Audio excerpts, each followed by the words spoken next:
Shalom, shalom. Once again, this brother Barmallah coming at you with a quick lesson. And this lesson is really inspired by this article out of the Guardian News.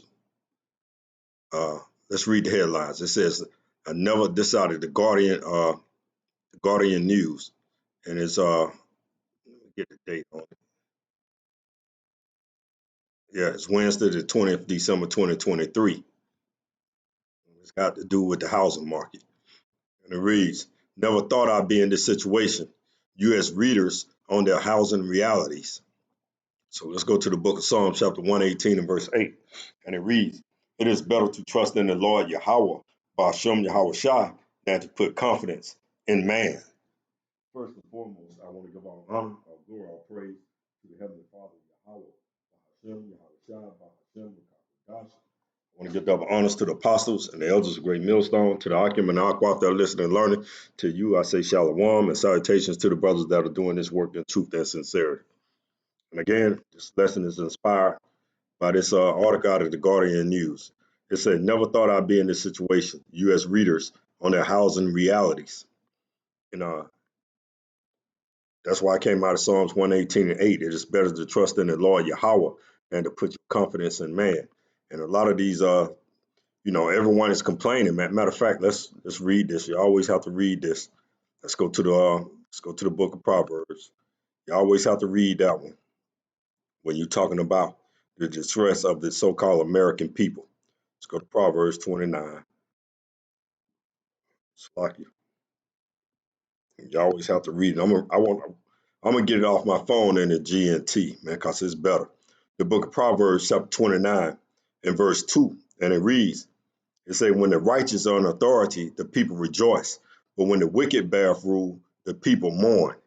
Uh, I'm gonna read it off my phone out of the GNT, man, because that one there's that thing hit home hard.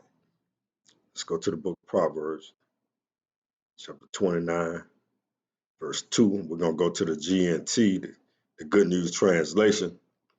And it reads out of the Good News Translation, book of Proverbs, chapter 29 and verse 2. And it reads, "Show me a righteous ruler, and I will show you a happy people.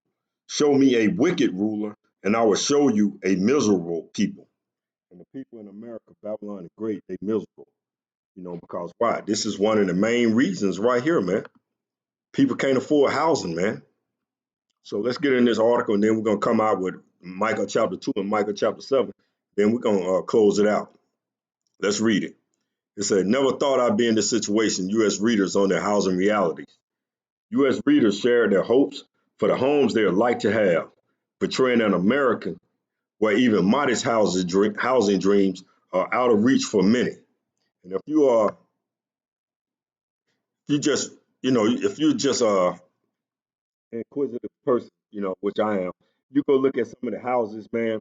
You go to realtor.com and you look at the housing prices, man. You'll see 2 bedroom, and this is even in Georgia. You can even check it out in Alabama. 2 bedrooms, 2 baths, or two bedrooms, 1 bath, 5, 6, 700 square feet.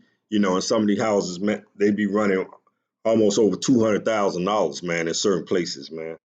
So a lot of those houses are out of reach for many Americans.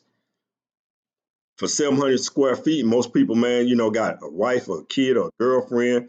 They even got a dog. Hell, your dog can't even really live up in the house with you if you 6 and 5, 600, 600 square feet. So let's keep reading. Homes for sale. The American dream of home ownership. It was something that I thought was in reach if I wanted it. Photographer Luke Sherritt, Bloombergville Getty Images. Lisa Williams is a minimalist. After her husband passed away in 2014, she was content to move into a studio apartment in Las Vegas. But when her rent increased by 25% from 2020 to 2022, she had to downsize more than she ever expected. Now Williams, 63, is a work camper, which is a word camper. She get somebody who got a camper, man, parking her 17-foot trailer in the national and state parks across Nevada, California, and Arizona. She works as a visitor center host for 20 to 30 hours a week in exchange for an RV spot with full hookups, which can cost $800 a month or more. Williams still has to make a $210 monthly payment on her trailer, about all she can afford on her Social Security and a pension income of $35,000 annually. Continue reading. I didn't think I would be living in an RV forever, but now it is my only option, she said, though Williams has adapted to the lifestyle and even enjoyed the remote beauty of the places she lives in. She admitted it comes with many trade-offs, space being one of them. She only has about 130 square foot inside her trailer. She got 130 square foot. When you're talking about living in a two-bedroom or a one-bedroom apartment with 500 square feet, if you're a single man, you can make do as long as you got a roof over your head. And that's one thing about Jake. Jake, he know how to make do with with the bare minimum, man. She got to be a minimalist. See, two-thirds of the Negro Latinos and Native Americans, we've always been a minimalist here in America, Babylon the Great. This word right here, minimalist. See, she had to force herself to be a minimalist. See, that's a lifestyle that I really adopted, man, for myself. Even though I do have that real, but at the same time, man, my lifestyle is simple as hell. A lot of people look at me and be like, man, what the hell, man? Be like, no, bro, I don't need all the things that y'all need, because I know that's the lust of the eyes. And I started practicing this in 2012. I wasn't in no truth then. That was my last full-time job. you know, and I understood, because I was working my ass off, just a quick little story. I was working my ass off while everybody else around me was traveling, going places. I was like stuck at a job. I was stuck at a job. Then I realized, like, yo, man, just downsize some things, and once you downsize, and you realize, like, man, I can live off what I'm making, what I got. All I got to do is, just cut out all the other stuff. And that's one thing, a lot of people don't like to do, man, is cut out. You know, when the funds low, man, you sit your ass down. You park that car. Because every time you start that car, what? That's gas. You know, you, you sit it down. You make sure you got enough food to hunker down for a week, 2 weeks. And then, when the income come in, then if you want to do something, you'll be able to do it. But you got to practice. This is something you just can't wake up one day and be talking about, oh, man, I'm going to start this, man. This is a process, man, when you're trying to live a minimalist lifestyle, you know. But I was fortunate to have a house as well. So that was, but people who live in an apartment and renting, and then when they raise your rent, you know, uh, your rent go from 1,200 to 1,800 to maybe $2,100 a month, man. That's a lot of money, man. That's $800-900 increase that you have to come up out of your pocket, man. And that's why Esau, that's why the earth is in need of new rulership, man. Let's read that again. When the wicked are in authority, the people rejoice, but when the righteous are in authority, the people rejoice. But when the wicked bear rule, the people mourn. And people mourning, man, because people never thought they'd be in a situation, living in the American dream, that they wouldn't be able to find own a home. Let's continue reading, man. It said Williams is among the hundreds of people who shared with the Guardian their hopes for the home they would like to have versus their housing realities. Taken together, they portray the America where every modest housing, even modest housing dreams, are increasing out of the reach of many, and especially for certain groups like seniors. Williams has met many work ampers, most 60 or older, who have turned to this lifestyle because it is the only one they can afford. And you're talking about people in their 60s in America, Babylon the Great, man. Where they don't fed y'all the American dream, the American bullshit that you come over here and get your picket fixed in your houses. These people in their 60s and don't even have a home, man, got to be work ampers. And when you're talking about someone in their 60s being a work amper, go to work, but travel to work in your home. And when you get off from work, you go to your camper, and then you got to go find you a RV park or something. And this is the America that everybody is want to save. This is the America what they'll tell y'all, go pray for America. That's what your pastor them will tell you. Go pray for America. when you should be praying for the downfall and destruction of this wicked ass kingdom, man. It's if you don't like my language, man, you might need to just, go listen to TD Jakes and the mother cats, man. I've often been saying their names a lot lately. Go TD Snakes and all of them, they don't use profanity.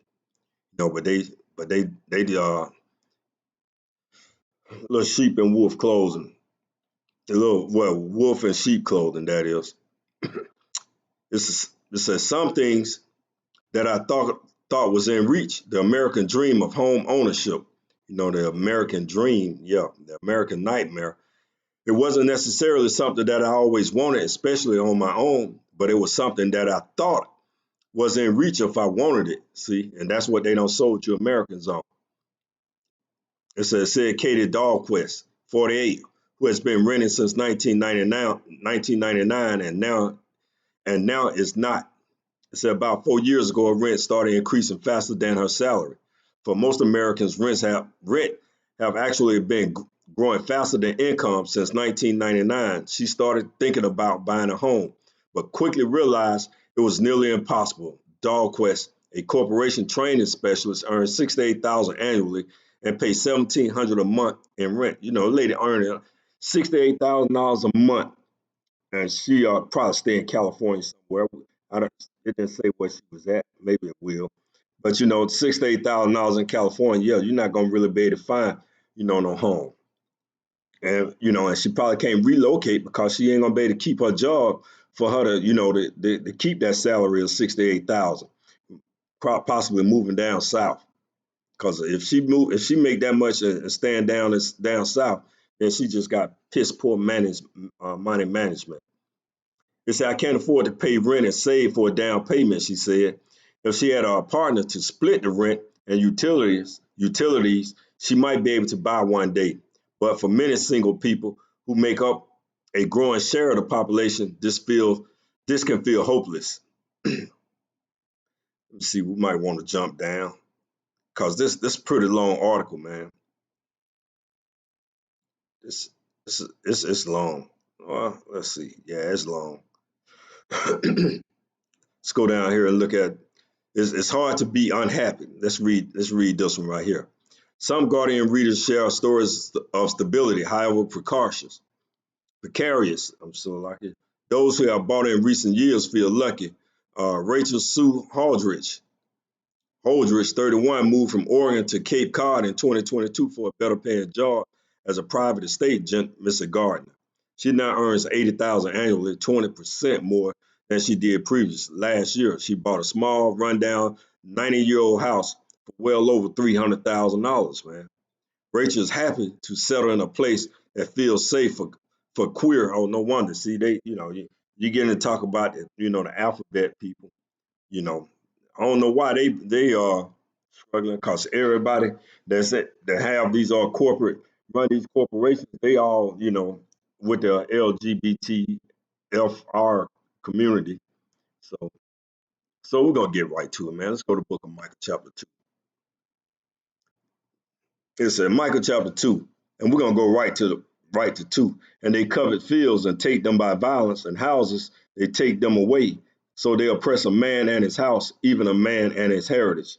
And you can also just apply this to Esau Edom, man, with this current situation with the housing prices, man, with this housing situation. Because what they'll do, they'll go and buy up all the land. You know, they go buy up all the land and they'll build all the houses, and then what they'll do, they'll sell them, to these rich corporations, and these rich corporations, what in return, when they put them for sale, they put them for sale, at this outrageous amounts, man, for over $400,000 or $500,000. So, and they take them by violence, and necessarily, you don't have to use violence necessarily, to take something, man. Look up this word violence right here. See, cause everybody, you know,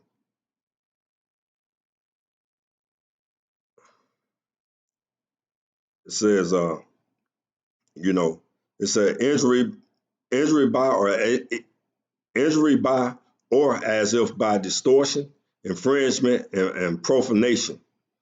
So you don't have to really, they say injuries by. or by distortion. And this is distortion, man. This is straight distortion, man. When they telling the American people, man, that going to work, they're talking about the American dream, and then they tell them, oh no, we're gonna price you out of the American dream of home ownership. You know, so that can be violence as well, man. And houses, and they take them away, and how they take the house away by making it unaffordable, man. So that's not necessarily, you can use Micah 2 and verse 2 for, man, the scriptures, man, can mean, so many different things, but, you don't lean on your own understanding, but how we apply the scriptures, is what we're bringing out. And they take them away. So they oppress a man and his house, even a man and his heritage. And a man, one of the main things that they sell to the man is that you work hard, that you'll be able to achieve this American dream. You can get married, you can buy your house, you can get you these cars, you can do all these wonderful things, man. Then all of a sudden they come back and they tell you, like, no, we're gonna price you out of the American dream. So we're gonna oppress your heritage, because your mother and your father don't told you. Well, at least Esau's mother and father don't told them all them years. You go to school, you get your degree, and you look how we live. You're gonna live the same way. Well, our families tell us, when you get out of school, go get you a trade. They'll tell you go in the military. They'll go tell you a lot of things. But there's one thing they're gonna tell you is that you're not everything is not gonna happen the way you want it to happen. That's one thing, at least our family told us, man, the realistic thing is that you live in America. And the thing that the white man, he do own everything, you're gonna have to go to his banks. You're gonna have to ask for loans from their banks. They can tell you to get your stuff in order. Don't have the debt to income ratio to be high. Make sure when you get ready to buy a house that all your bills are paid off, so they won't even be looking at your debt to income. So, and that's one thing that you have to understand here in America, Babylon the Great, that debt to income ratio. But it don't matter because all this land, you should be able to, if you're a working man or a woman, you should be able to find your home. It should be a home where you can lay your head down comfortably and don't have to worry about someone coming taking it away. The book of Micah, chapter 7 and verse 1. It reads, woe is me, for I am as when they have gathered the summer fruits. And that's exactly how you so-called Americans are. Y'all just like when they came to gather the summer fruits, man. Y'all just right for the taking, man. They know what? They paying low wages. They know that they not with low wages, that mean that you got to go work double jobs. That mean that you can't afford these homes. That mean that it also means what? That the time come when they implement that MOT to the B, that y'all gonna be just right to go get it. But why? Because they gonna offer y'all homes. They gonna offer y'all, this universal basic income where you can stay home and not work, not do anything, as long as you take that MOT to the B. See, they know y'all like the summer fruit right now, man. Y'all Negro, Latinos, and Native Americans, and the other heathen nations, they just right for it because everybody's complaining about they not having someone to live. They complaining about not having a job. Everybody's like the summer fruit, man. As the grape gleaning of the vintage. There's no cluster to eat. My soul desired the first fruit, man. And that's how Esau see y'all, man. Verse 2, it said, a good man is perished out of the earth. That's why we read what? The book of Proverbs 29 and verse 2, because the good man has perished out of the earth. And the good man is what? When the righteous in authority, the people rejoice. And when the wicked bear rule, the people mourn, man. The good man the good man is perished out of earth, and there is none upright among men, and there is no upright among the men. And the sons of men are the other heathen nations, man. And then you got the sons of the wicked, which would be Esau, Edom, the so-called white man that the Bible speaks of. And the sons of men would be the Japanese, the Chinese, and the Chinese, they buy a lot of real estate here in America, man. Verse 2 again, it said, and they all lie and wait for blood. They hunt every man his brother with a net. And how do they hunt y'all? They hunt y'all because they know that y'all gonna have to come on these jobs, these low paying jobs. They hunt y'all, man, and they get y'all into that net, working 60, 70, 80 hours a week. because they know, like, hey, man, they gotta work, man, because what? You got what? Inflation is hitting, food prices are high, housing prices are high, gas is high. So what? They hunt y'all, they got you in a net. They got you in a net, man. Let's read that again. The good man is perished out of the earth, because a good man, he wouldn't have it where you couldn't buy a house. You think in our rulership, when Hamashiach come, that you, Israelite man, woman, is going to be talking about they don't have nowhere to live, or think they're going to be camping outside in a tent, living on a street corner, sleeping on a bus stop, because the good man is perished out of the earth. The good man is perished out of the earth, and there is none upright among men, and there is none upright among men. And the sons of men ain't none of them upright. They all lie in wait for blood, and they all do lie in wait for blood, man. They smell it. They smell that y'all are just right, man. Y'all like the summer fruit, because they know that they're gonna be able to make y'all take that MOT to the B, the sea hill. Because what? Y'all are complaining and crying because you don't have a house. You gonna be complaining and crying because what? You can't buy no food for your sons and your daughters. So they're gonna come in with the answer. They're gonna come in with the solution. Take this chip, and all your dreams will come true. You'll be able to achieve the American dream if you take this chip. Out of the book of Revelation 13:16. It said they hunt every man his brother with a net. Verse 3, that they may do evil with both hands earnestly. The prince asketh and the judge asketh for reward. And that's exactly what happened, man. The princes and the judges of the earth, they always asking for a reward. And these judges and your princes are your senators and your congressmen. You think they on Capitol Hill battling for the American people? That's what's wrong with two-thirds of you Negro, Latinos, and Native Americans. They don't give a damn because they all are multimillionaires 5 and 6 times over. So they don't care if you Americans have a home to live in. They don't care if you don't have a job that are paying you a livable wage. Let's read that again. Verse 3, that they may do evil with both hands earnestly. And when they're saying they both hands, how them jokers, you got them senators up there, left-handed and right-handed. They up there, anything that they can do, they can sign on that paper, to oppress you Negro, Latinos, and Native Americans, they gonna do it. It say the prince asketh, and the judge asketh for a reward, and the great man, he uttereth his mischievous desires, so they wrap it up. And that's what they do. They mischievous desires is what? Like they want the whole entire globe, man, to be what? Digital slaves to them. Transhumanism, man. That's exactly what they want, and they gonna get it. They gonna get it. This was just a small sign, man, of how they gonna oppress a man and his heritage. Why? Because the people are thinking. It come to a person, they have to do an article. Never thought I'd be in a situation, U.S. reader, on their housing realities. It's right here in the scriptures, man. It's telling you Negro, Latinos, and Native Americans how these devils gonna operate. But y'all still think the devil is some little man with a red spandex suit on. Y'all don't see the devil as y'all politicians, as y'all senators and y'all congressmen. Y'all don't see him. And most of them are out of the house of Esau, out of the house of Edom. So you Negro, Latinos, and Native Americans, man, y'all y'all better repent and call on the name of the Lord Yahweh Shem Yahweh. That's all you can do in certain times. You need to come back to your power, Yahweh Bashem Yahweh, and allow him to lead you. So we're gonna close it out there.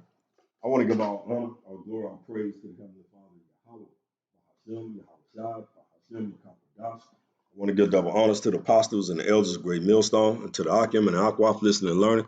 To you I say Shalom.